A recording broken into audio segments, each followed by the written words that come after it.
Thinking about reading Your Money or Your Life and want to know a little bit more about the book before you buy a copy for yourself?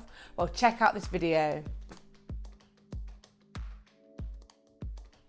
Hey, it's Charelle from PropelHer, the place for unashamedly ambitious women who want to achieve more success in their life. Each month, as part of PropelHer's book club, we read a non-fiction book to help us all grow together.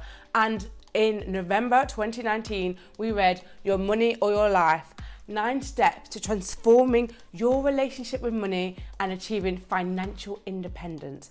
And right now, I'm going to tell you a little bit about what is inside. Now, this book was originally written in 1992 and has made a revolution around the world, with people joining what is called the FIRE movement, which stands for Financially Independent and Retire Early. And that is the focus of the book, to help you to be financially independent, and they do this through the 9 steps. In the book, there are 9 chapters, so each chapter represents 1 step of this path that you need to take. In chapter 1, you are really encouraged to look at your mindset around money. The fact is, most of us are focusing on making a dime rather than making a living. And in the book, they talk about the fulfillment curve, where you are encouraged to really look at that idea and work out at what point do you have enough money and when does it go too far. And this idea of enough is essential. You need to get it into your head in order to make the rest of the plan work. Then in chapter 2, you will start to look at the idea of life energy. You are encouraged to work out your real hourly wage. Now, this is different to how you might normally think about it.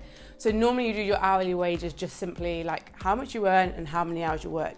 However, in the book, it goes through so many other things you need to add in. The idea of how much time are you commuting, the clothes you're wearing to work, the holidays you give yourself because you deserve them, the decompression time you need every night. And you look at it from both a financial perspective and a time perspective.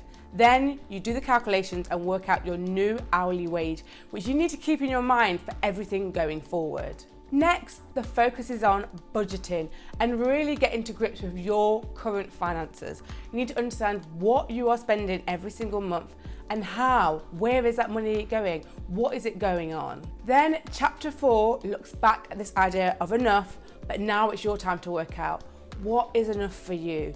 You are asked 3 questions to really start to help you think about what your values are, where you want to spend your time and where you want to spend your money. In chapter 5, we get looking at charting, and this is where you start to get to grips even more with the numbers. So you will start to track your income, your expenditure, and then this will leave you with in between, which is what you can save. Now, saving is so important for this whole financial independence plan. You have to be saving month on month, and the more you can save each month, ultimately, the quicker you'll reach financial independence.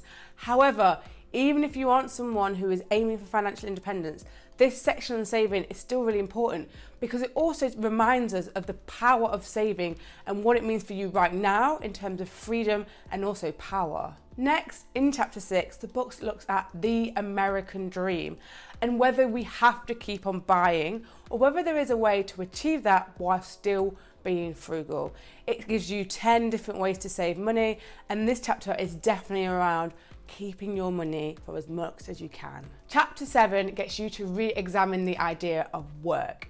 You look at work and you look at wages, and the idea is to try and break down this link. It wants you to re-look at work in a different way, and this will help you as you move on in this journey. Then chapter 8 looks at what is classed as the crossover point. So this is the point where the amount of income you are generating outside of work on a monthly basis matches the amount you are spending every single month. This, the crossover point, is what everyone is trying to get to if you're trying to make financial freedom, and this chapter will help you on that. Then finally, chapter 9 looks at how to invest your money. Congrats on doing all that saving, but saving alone is not going to give you financial freedom.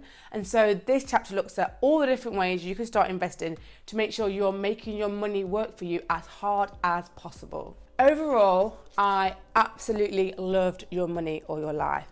I think it is such an amazing book if you are someone who wants to be achieving financial independence. The 9-step plan that I just spoke through is really simple to follow. Yes, not all of it is easy, and doing some of that number crunching it's quite painful. And I think also really examining your relationship with money, your relationship with work, all of those things. But if you do it, I honestly believe you will be able to work out how to become financially independent and follow that plan.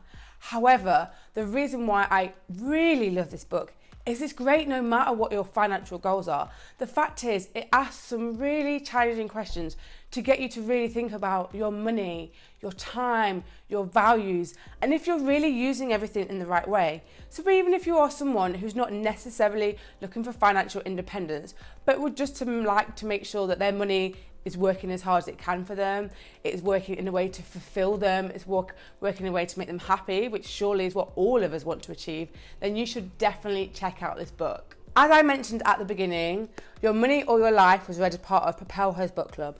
PropelHer's book club is a monthly non-fiction book for ambitious women, and if you would like to read books just like this one, then you should check it out. There's a link in the description box. And I would love to know in the comments below, is financial independence something you're aspiring to, or is it not? Let me know in the comments below.